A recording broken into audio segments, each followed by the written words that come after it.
Bonjour à tous et bienvenue dans ce journal tout en images. À la une de ce mercredi 10 août, découvrir la montagne et les vallées, un vaste programme pour de nombreuses colonies de vacances et des classes vertes en Pays de Savoie. Un contrôle était organisé ce mardi à Demi-Quartier pour débusquer d'éventuels manquements, nous le verrons. Et puis la saison estivale, c'est aussi l'occasion pour beaucoup de s'évader au cours de visites culturelles. Nous vous proposons d'entrer dans les coulisses de Château Sonic, un festival engagé dans les jardins du château d'Avully dans le Chablais. Premier département d'accueil de mineurs en France, la Haute-Savoie accueille chaque année 60 000 enfants venus des quatre coins de l'Hexagone. Des voyages organisés et particulièrement surveillés. Ce mardi, c'est la colonie des Bartavelles à Demi-Quartier, actuellement occupée par des jeunes de Courbevoie, qui est passée au crible. Depuis la sécurité incendie jusqu'au diplôme et qualification des moniteurs, tout doit être examiné, même si lors de chaque campagne de contrôle, une attention particulière est portée sur des éléments bien précis. Aujourd'hui, le sujet particulier de cet été, c'est bien l'encadrement des activités physiques, notamment de VTT, notamment de trottinettes tout-terrain et puis de karts tout-terrain, pour lesquels il y a une accidentologie qui est assez importante et donc une nécessité de rappeler l'encadrement obligatoire par des professionnels de ces activités, donc qui peuvent être en apparence tout à fait ludiques et qui sont finalement très accidentogènes.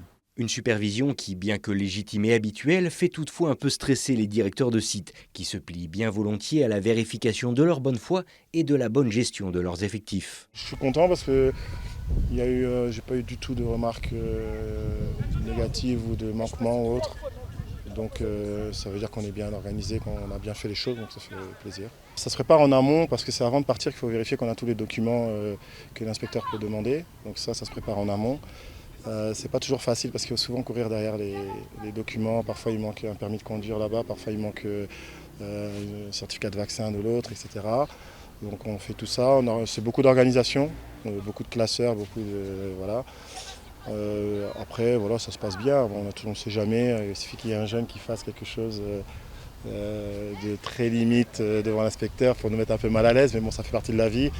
Autant de classes vertes, de neige ou autres colonies qui portent à plus de 800 le nombre de groupes de mineurs accueillis dans notre département chaque année, faisant de notre territoire un site de choix pour faire découvrir la beauté des montagnes et alpages au plus grand nombre. Un mot de santé à présent. Le centre hospitalier de Métropole Savoie lève son plan blanc. L'établissement chambérien avait mis en place ce dispositif le 29 juillet pour faire face à l'afflux de patients et au manque de lits dans les services. Désormais, les opérations non urgentes vont pouvoir reprendre. En revanche, il vous faudra toujours composer le 15 en cas d'urgence en soirée. Bonjour, Recycling Tour. Si vous avez des canettes en alu, on récupère les canettes. Ça se recycle à l'infini. On en profite, on vous débarrasse. Voici le Recycling Tour. Ce programme estival financé par des fabricants de canettes a pour but de sensibiliser les vacanciers au recyclage de cette petite boîte métallique. En dialoguant avec les personnes rencontrées, cette équipe explique les bienfaits du recyclage pour la planète, tout en rappelant les bons gestes à adopter. Les gens sont réceptifs, ils nous encouragent et puis souvent aussi ils nous posent des petites questions complémentaires parce que les consignes de tri, notamment dans un contexte de vacances, les consignes de tri peuvent changer d'une région à l'autre et donc ils sont contents quand parfois on leur dit si regardez cet emballage là, ici c'est un peu différent donc vous pouvez le mettre. Ces 3 derniers jours, le Recycling Tour a parcouru 12 sites parmi les lacs du Léman, d'Annecy et du Bourget. Ils ont collecté quelques 600 canettes, un chiffre encourageant. En montagne, peut-être qu'il y a une sensibilité encore plus forte à la nature et c'est une super chose. Nous, depuis le début, donc c'est notre 3e jour du tour et on remarque que l'environnement, il y a très peu de déchets sauvages et il y a une prise de conscience. En tout cas, on était en Haute-Savoie, aujourd'hui en Savoie. Les choses se font plutôt bien, les gens sont très réceptifs. Alors n'oubliez surtout pas d'ici à la fin de vos vacances, chaque canette compte. Derrière les portes du château d'Avully, quelque chose se prépare. Une trentaine de bénévoles s'affairent dans les jardins de ce site historique de la commune de Brantôme, près de Bon-en-Chablais. Ils mettent en place les différents espaces de Château Sonic, un micro-festival organisé par une équipe entièrement bénévole. Au début, on ne savait pas trop ce que ça allait devenir.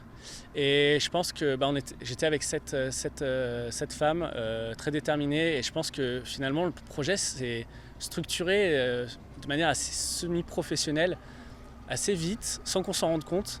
Nos ambitions ont un peu dépassé le projet initial et voilà, ouais, ça fait comme ça.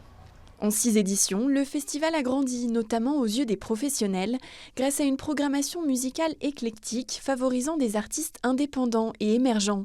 On a cette chance-là, en fait, maintenant, vu qu'on s'est vraiment orienté vers une niche musicale, d'être assez bien identifié par le réseau professionnel, mais aussi par les artistes des styles de musique que l'on affectionne le plus. Et en fait, le fait d'avoir une direction artistique vraiment assumée, mais aussi un cadre féerique, permet de vraiment motiver les artistes à venir jouer chez nous pour des contrats que peut-être parfois ils n'accepteraient pas dans d'autres conditions. Le festival, qui a tout d'un grand, se veut en effet défricheur de nouveaux talents.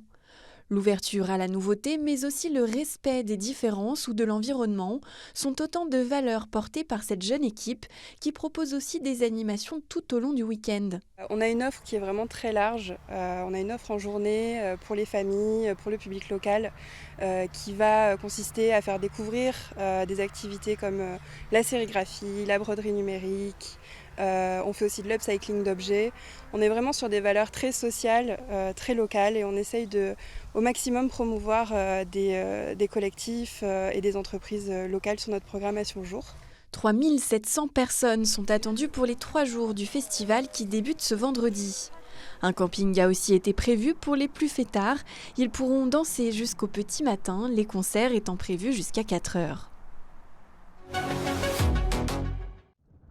Sur les hauteurs de Chamonix, un curieux groupe de randonneurs dénote dans le paysage.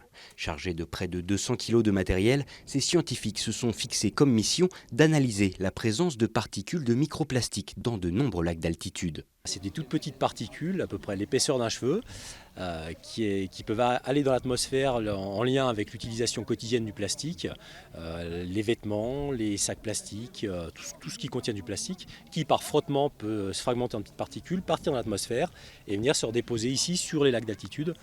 On travaille habituellement sur ce qui s'appelle le réseau Lac Sentinelle, qui est un réseau de lacs alpins situé à plus de 1800 mètres d'altitude et éloigné des sources de pollution.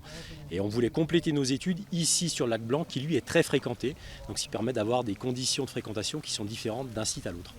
Pour cela, plusieurs échantillonnages vont être réalisés, en amont et en aval du plan d'eau, à la surface du lac grâce à une embarcation fait maison, mais aussi en profondeur via une équipe de plongeurs spécialisés dans la collecte d'échantillons. L'objectif, c'est vraiment de déterminer les sources de microplastiques, donc savoir si les microplastiques proviennent plus des retombées atmosphériques, si ça provient plus de la fragmentation de macrodéchets.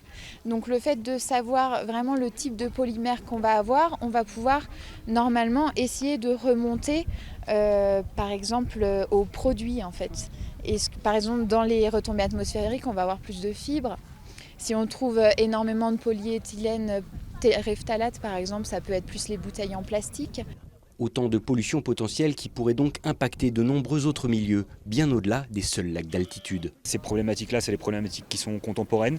Le grand public n'est pas forcément au courant qu'on a des transferts atmosphériques, que ce soit des microplastiques, des micropolluants atmosphériques, parce qu'on retrouve aussi des hydrocarbures, des HAP. Donc en fait, ces milieux-là, quelque part, ils sont un petit peu à notre image.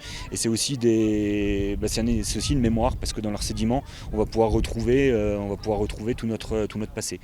Et par exemple, sur les carottages de sédiments sur différents lacs, on peut remonter au pic de plomb des Romains, au pic de plomb de l'arrivée de l'essence au plomb, en allant chercher le césium de Tchernobyl. À partir de ces 3 événements-là, les carottes, elles sont calées dans le temps et on peut savoir à tout moment ce qui s'est passé sur le lac en allant rechercher dans la mémoire du lac. Après la phase de collecte viendra donc l'analyse des données.